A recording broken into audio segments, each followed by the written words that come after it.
This is Beekeeper Confidential. I'm your host, Mandy Shaw.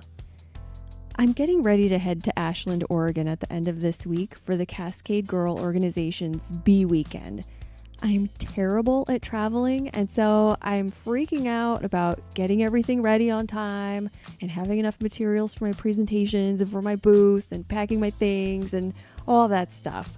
But I am planning on getting some recordings done while I'm there and hopefully making some new bee connections to share with you. I recorded today's interview just a couple of weeks ago, right before swarm season kicked off. I was sitting in my studio, anxiously staring at the window at my beehives while I waited for our guest's phone call. Once the phone rang, I completely forgot about feeling sorry for my swarmless self and fell into a fabulous conversation about drumming hives, queen genetics, and how to grow your apiary without buying nucs or packages. Meet the one and only Sam Comfort of Anarchy Apiaries.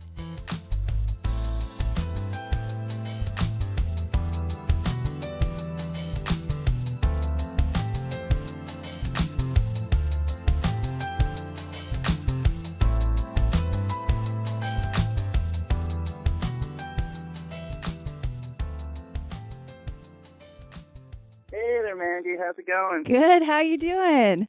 Good. Busy, you know. Yeah. Thank you so much for letting me intrude on your time today. Oh, yeah, no worries. I'm transitioning from Florida to New York. Is it springtime where you are? It is, yeah. Although it's been really cold and wet the entire month, and so swarm season hasn't really kicked off for us yet, but it's got to be any day now. Yeah, for sure. Swarm season never stops for me. I would imagine. You have an empire. Nah, I wouldn't call it that. Like, I have the option of building a bee empire, but I'm much more interested in games and theory and just like messing around with them, doing experiments. And I have a lot of bees, though. Yeah. Last I heard, something around 500 hives. Oh, that's what I try to put into winter in New York, and we keep about 500 through winter, if you can call it that, in Florida. But worked up to about 12 or 1,300 mating nukes in Florida this spring. Beetles cut them back a little bit, but it's a lot of bees. Sure. That is a lot of bees. When you first started Anarchy Apiaries, I mean, even though you had a tremendous amount of experience on the commercial side, did you know that this was going to grow to the size that it has?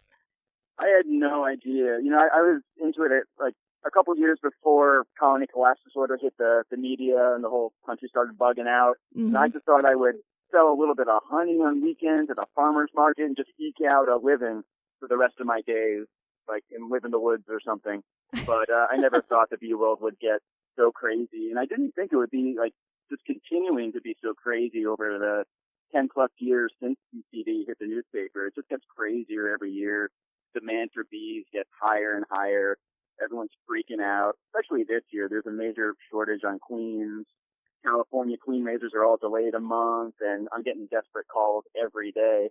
Wow. People wanting 200, 300 queens, and I'm like, oh, yeah, I can slot you in now mid-April or something. And they ask me, are they Italian bees? I'm like, no, I don't have any Italian bees. You don't even know who you're calling, do you? Right. I'm just doing survivor stock and BSH and Russians and things like that. So I'm often asked, like, by new beekeepers, we do a beginning beekeeping course here in Portland, and people always know, like, well, what kind of queen should I get? I don't know. Should I get Italian or Carnolian? And people are so torn between that choice. And we're like, no, local bees. Get them locally. Yeah, it's the local mutts. You know, they anticipate the honey flow. They're, like, surviving in that area. These are very different from one location to another. Mm-hmm. And it's actually pretty tough to find ones that, like, can really work. Yeah. Like locally. Yeah.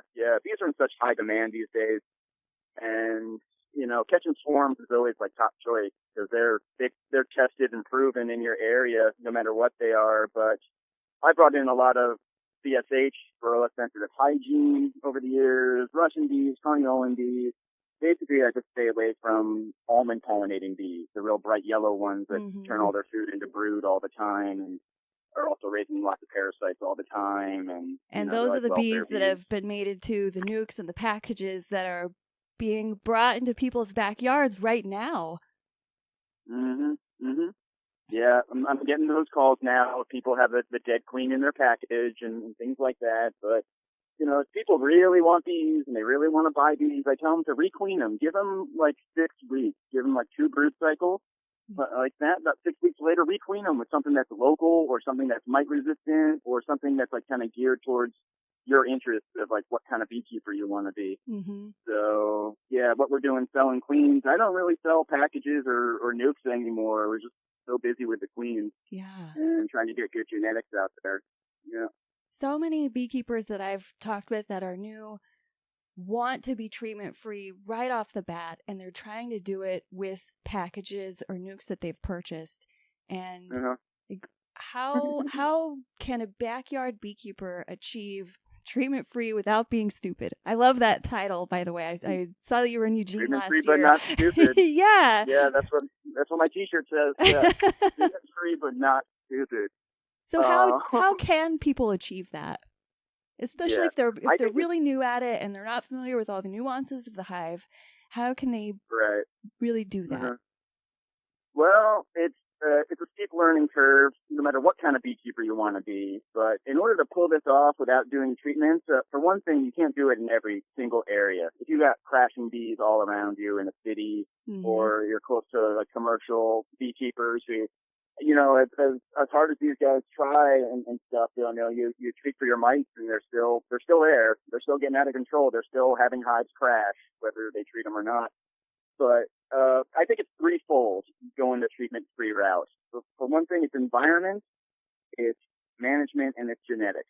The environment is super important because no matter if you're treating them or not or what kind of beekeeper you are, if you're not in a good area that's providing sustenance for your bees, you're not going to do well, no matter what you do. So you need good, clean forage, and that's getting harder and harder to find. And the weather patterns are always like, there's no normal anymore, global weirding. It's just like, you don't know what to expect anymore. Yeah. There's no schedule anymore. Get your supers on by mid-May. You see your swarm, or like you're harvesting by mid-June. It's not like that anymore. It's crazy. So environment, super critical. Management, one thing I teach when I teach queen raising classes is like the importance of breaking the brood cycle. So even if you don't have like local bees or proven mite resistant bees or things like that, breaking the brood cycle is a tool that you can use that gives the bees a reset. It's really buying them time, and it's something that the bees do on their own naturally. You can like call it a mechanical treatment or something like that, but it's something that bees do as part of their own self-defense. If you leave a hive alone, it's going to swarm or supersede, like eventually. And that is like hitting the reset button. The hive goes totally broodless by the time the new queen is laying. They're able to cull mites off of each other. Bees have this grooming behavior, this fighting behavior. 90% of the mites are always in the brood unless the hive is broodless. And that breaks, like say, midsummer during your swarm season. And, beekeepers just did nothing and let them swarm, like Tom Seeley recommends. It's almost as if the bees know what they're doing and know how to clean themselves right. up. Imagine that.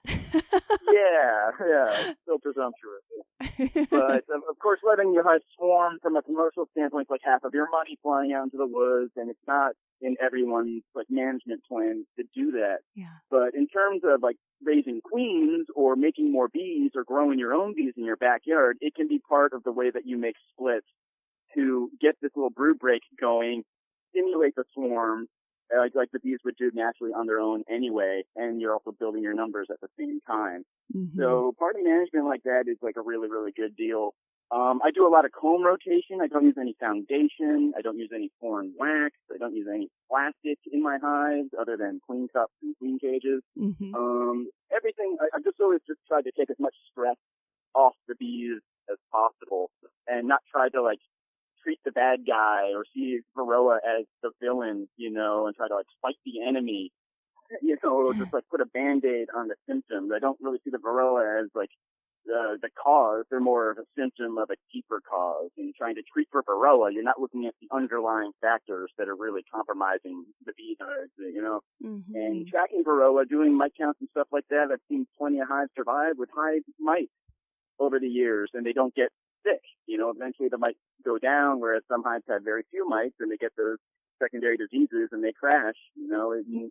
So there wasn't a lot of correlation between mite rolls and mortality for me, but so management is a big factor. Actively do your beekeeping. I don't really recommend people get Warre hives or follow the Warre philosophy. Right. I love Warre's book. It was so awesome. It's beautiful philosophy, and I love the idea of like bees for bees. Leave the bees alone. Let them do it. But especially if you're new, don't expect to shake some commercial bees into a box and they're gonna die probably. Exactly. More likely than not. And people wonder. They did this natural beekeeping thing. Their bees died, and I explained to them when they call me crying on the phone. I say, "Hey, you got into bees because you read in the newspaper that they were dying. You bought this kit. You bought these commercial bees, and they died. What did you think was going to happen? What did you read about in the paper? Yeah.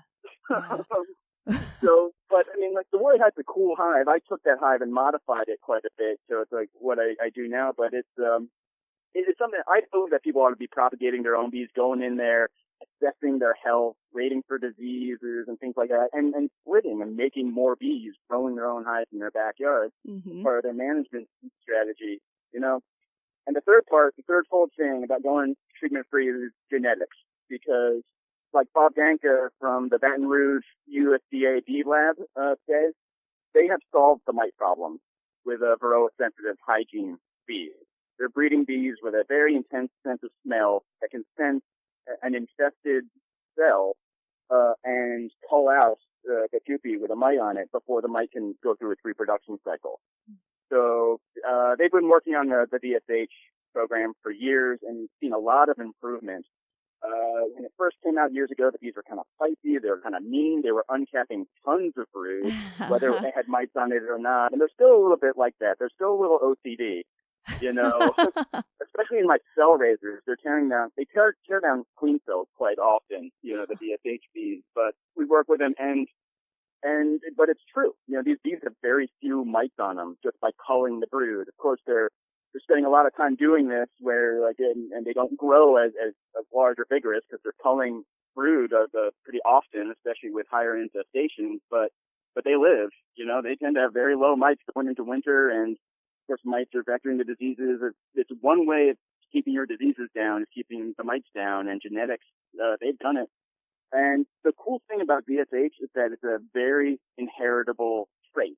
It's not a breed of bee, it's a trait that they brought out, and that trait is inheritable over generations. It's just a very dominant trait.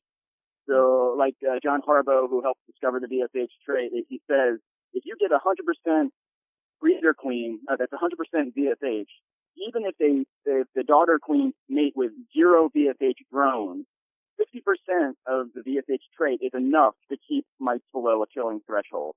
I was going to ask about that because, even if you keep VHS bees in your own yard and you're raising your own queens, but you're surrounded by bees brought in from other states or other locations, how do you keep the genetics from being watered down?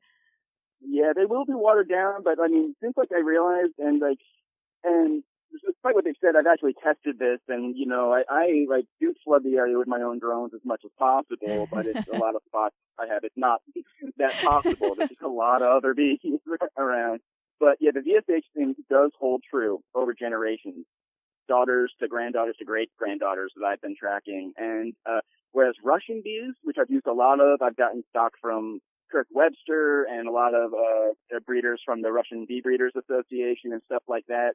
Not so much, because those bees they go all over the place in the next generation. You raise 100 daughters from a breeder queen, and they'll do 100 different things, which I like. I like diversity in my bee yard. I have all different kinds of hives. There are all different sizes going in and out of winter. Some make honey, some don't. Some do different stuff year after year. But the problem is with the Russian bees is that some keep the mite resistant in the next generation and some don't. And the same thing with the mite biters that like produce inbreeding and stuff like that. Some keep that biting behavior, and that's what they think the Russian bees really have, is the biting behavior and grooming that knocks their mites down. Yeah. That and swarming. It's one of their defenses.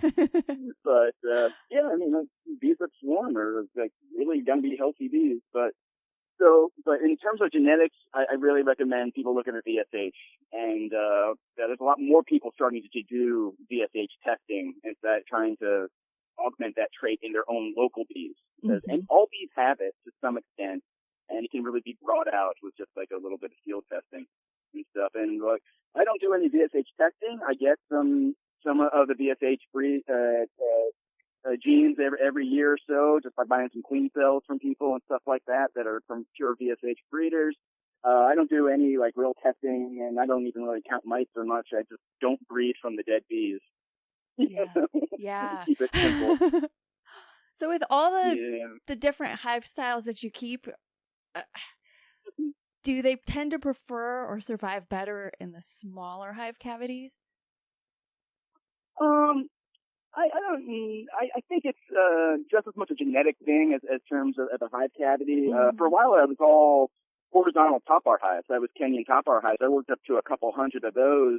Wow. And I had some up in the Adirondacks that went to like 38 below zero. You know, they had Russian bees, and then the Russian bees like love winter. Whoa. They thrive in it. They don't eat any honey in the winter. They seem to make honey during winter. And in the Adirondacks, even in horizontal hives, they did fine and thrive. The problem was with the top bars, I just couldn't keep up with the swarming.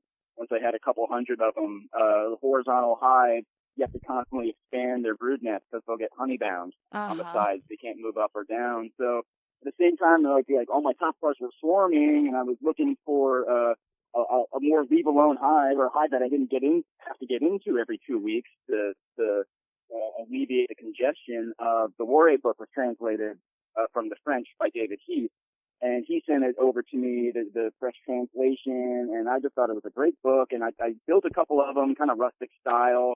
And that first layer, they really thrived. I just left them alone, put some good bees into them. And I was convinced that this kind of hollow tree design was really good. And then I changed the dimensions. I made them a little bit shorter. My boxes are only 6 inches deep rather than the 9 or so that his are. And I mess with them constantly. Well, I have my out yards that pretty much leave alone, kind of Warwick style, like they often swarm or supersede and do their bee thing.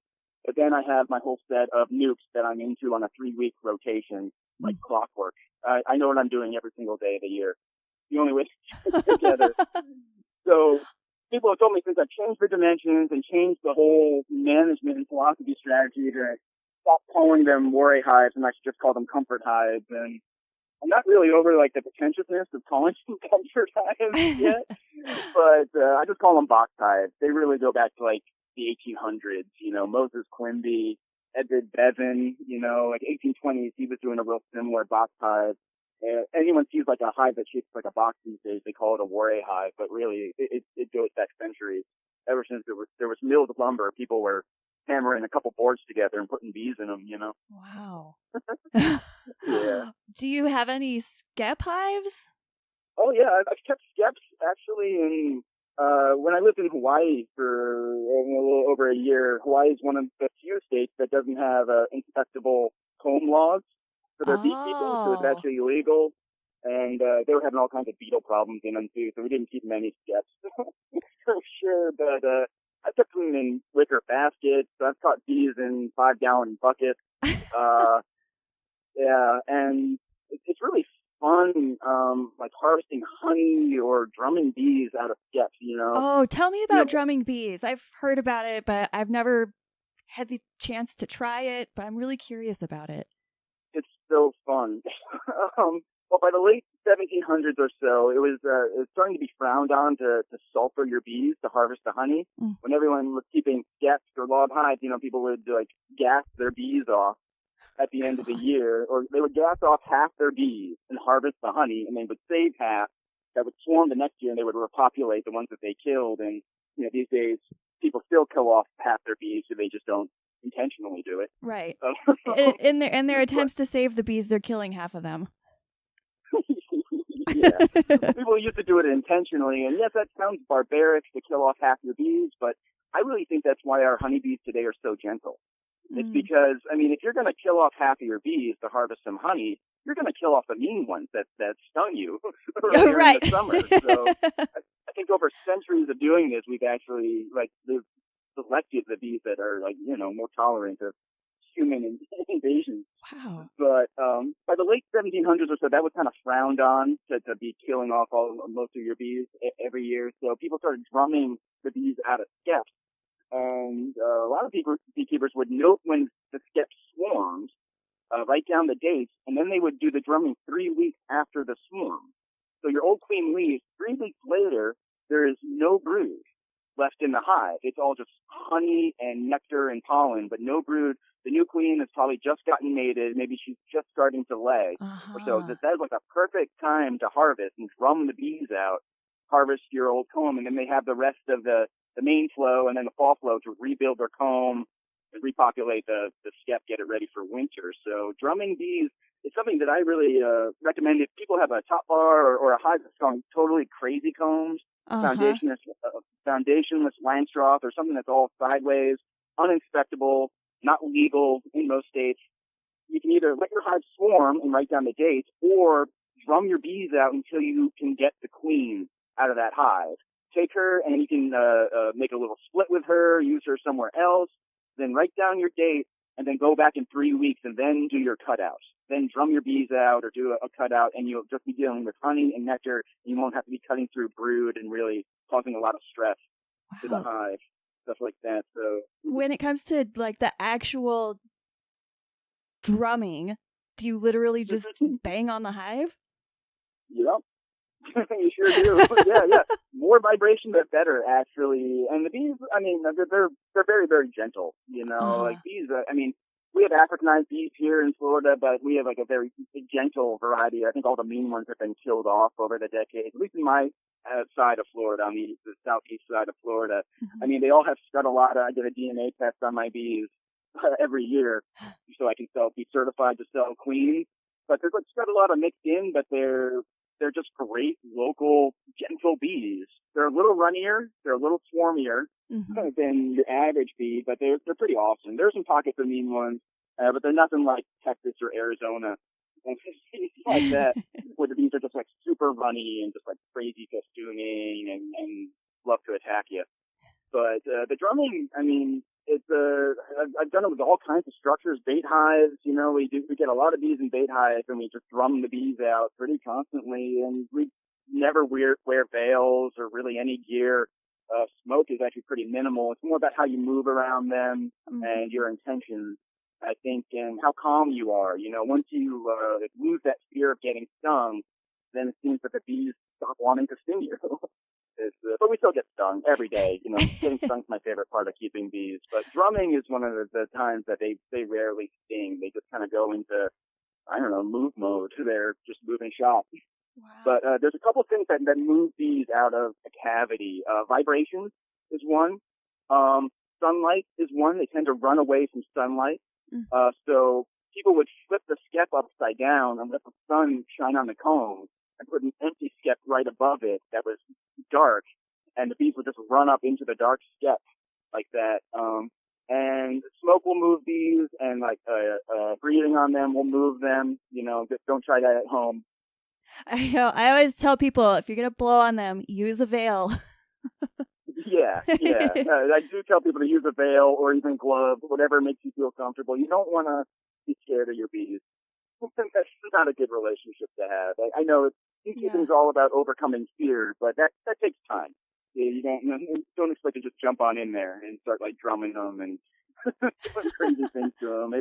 You have to learn how to move, and they're very good teachers. You learn it with some time, but the drumming's pretty neat. It's always like a really fun activity. I feel like I'm in some ancient ritual. What is the perfect day for you in one of your apiaries? What's your favorite job? Oh wow. Well, I like catching queens, definitely. And it's always like the end of the day. It's kind of weird because you go to the post office with a big stack of buzzing envelopes. And the support them stories. They think it's weird. I think it's weird, but I bring them jars of honey, and they're always happy to see me. And the bees tend to get there on time. But the way I'm doing the queen raising in the last couple of years is that I'm on a 7-day schedule. So we graft every Monday. We're catching queens every Tuesday and Wednesday, and then Thursday the cells go in. The cells that we grafted the previous week, so they go in on day 10. What's Friday? Oh, Friday, I'm just trying to keep up with other stuff. Okay. Using extra queens from the catch, checking out yards, answering emails, trying to keep up with equipment. It's there's never an idle time, for How sure. many people do you have helping you? It's usually just me. I've been at this like 16 years now. I've been raising queens now for 14 of those years. But Tuckabee has helped out these last couple years, and Angela from Yardbird Bees helps out occasionally. A couple of days through the week, mostly like catching queens and stuff. Not a lot of people want to come out and just like build boxes or bottle honey or make queen candy all night long and stuff, or answer emails and things like that. But I appreciate the help in all aspects. Wow. But so ever since I went to the 7-day queen cycle, I know what I'm doing every single day of the year. Like I said, it's taking all the stress out of it. And every week since I'm trying it again, I can tweak something. I can tweak like the feed on the cell raisers, or try a new like mating of a factor of the mating nukes or something like that, and see how it goes. So there's all these variables that I can change and experiment with week to week, and it makes it really, really fun. With the idea of getting as many queens as you can from the take, and like how big the queens can be, and just like making progress like that. And so, yeah, a nice queen catch when the queens are all looking really good, and it's like, oh, it's actually working, that feels really good. And I started teaching like a 4-day workshop of this process of, grafting on Mondays. Oh. On Tuesdays, we start catching this set of mating nukes, and we bank brood from the mating nukes to use in next week's cell raisers. Well, my mating nukes go 3 weeks after cell placement. 3 weeks later, I'm catching the queen. I let them sit queenless for 1 or 2 days, and then I replace them with a 10-day-old queen cell. And so we work about 200 nukes a week. And so you can imagine with a perfect take, we have 200 queens to deal with and 200 little baby combs of brood that we need to do something with. So it's a constant equipment crisis. You can imagine. So, yeah, they're just like little 4 combs, these little baby combs, so they need to be cut back every time we catch the queen. And so the first brood that we catch, we bank above a queen excluder for next week's cell raisers. So it's a self-contained system. The brood is coming from these baby nukes, and because of that break in the brood cycle, it's almost virtually mite-free. Wow. And not only is it mite-free, this break in the brood cycle does a lot more than just like knocking down varroa mites. It's adding to the bees' protein and lipids in their bodies. They're vitellogenin, that really important protein that the bees have. So if they're not in the mating nukes, they only have this break of about a week of no eggs being laid, but that's enough to swell their hypopharyngeal glands, and they feed all of that super potent royal jelly. It's like super royal jelly, extra royal jelly. Wow. To that next generation, the first of the new queen's brood, that when she starts laying. So it's a very, very well-nourished brood coming out of the mating nukes. And we bank that, and that's what goes into our cell raisers. And those bees emerge in the cell raisers. We bank it for 6 days. I'm banking it on Tuesday. Next Monday, we're getting it and putting it into the cell raisers. And so make sure there's no open larvae, no rogue queen cells on it. And we have queenless starter finishers that are just raising the cells constantly for us. And it all runs like clockwork. And I started teaching this, and people went through the system, graft on Mondays, catch queens, and bank the brood on Tuesdays, finish catching that set of 200 nukes on Wednesday, and then Thursday the cells go in to replace the queens that we caught. It's like so simple. It's as I want to simple as try I've been able to figure it out.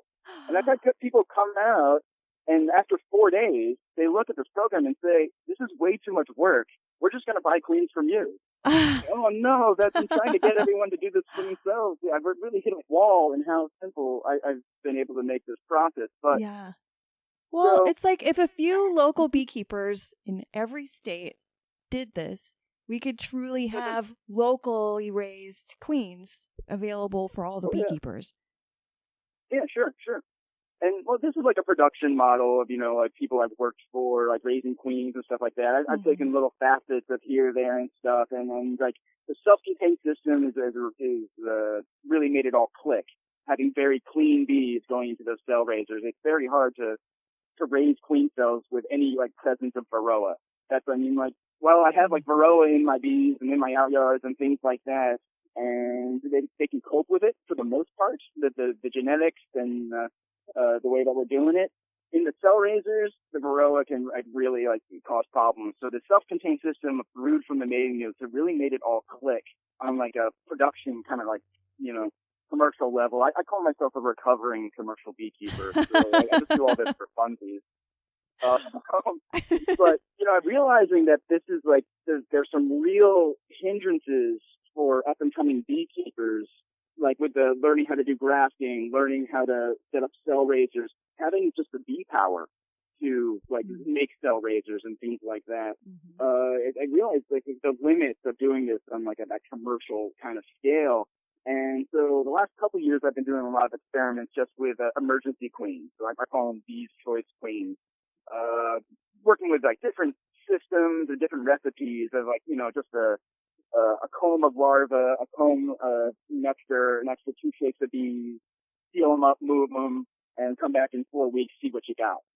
Tweaking the recipe, seeing what happens. And I started sending those resulting queens to David Tarpey's lab at NC State University.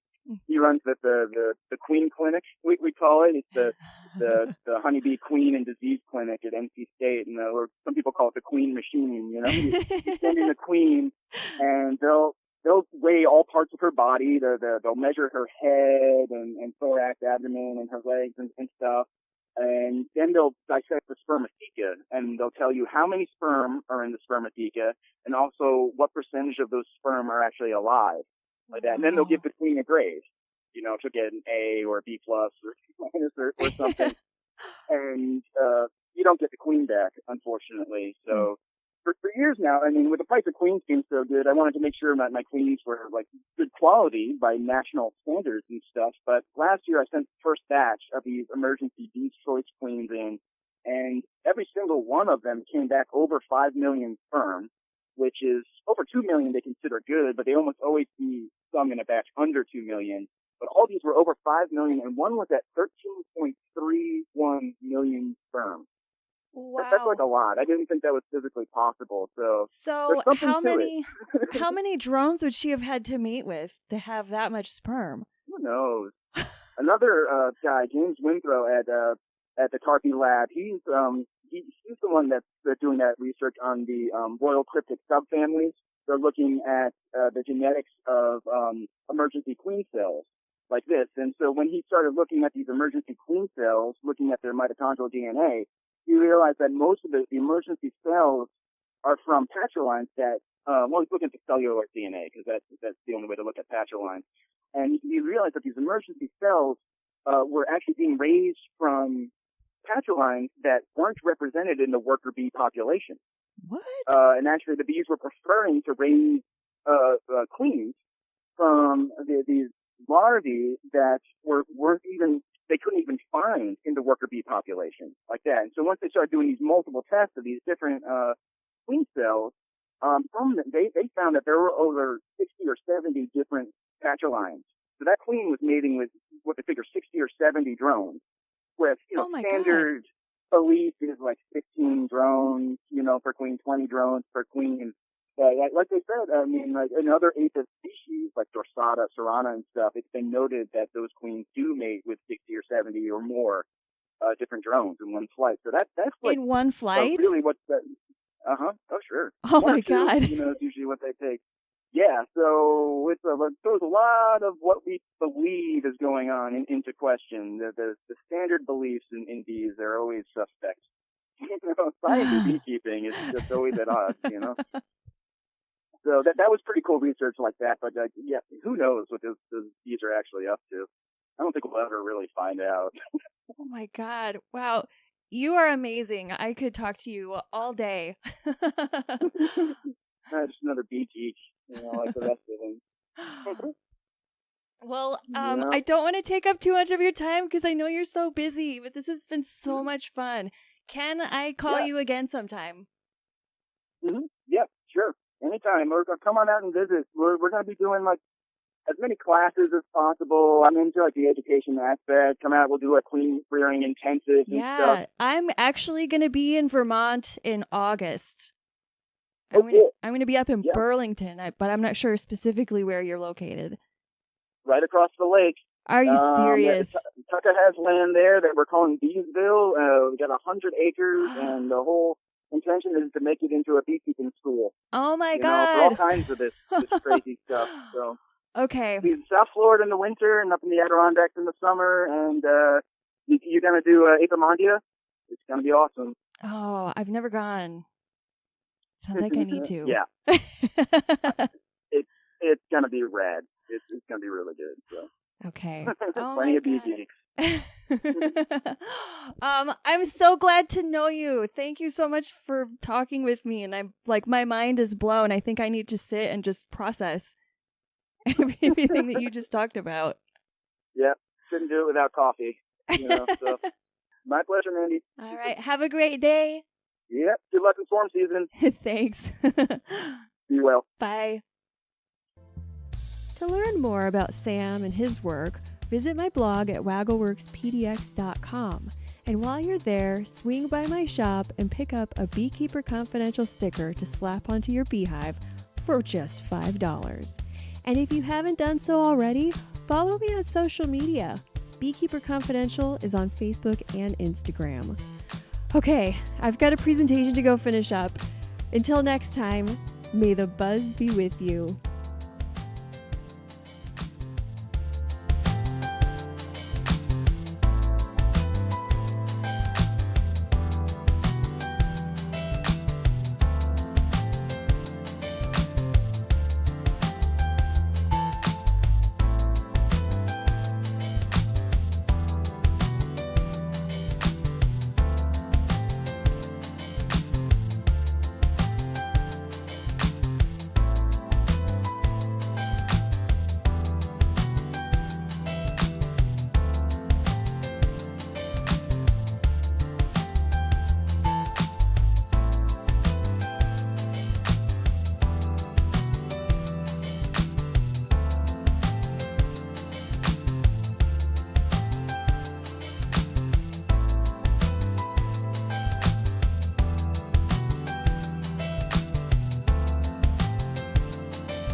Beekeeper Confidential is a Waggleworks production and is written and produced by Mandy Shaw.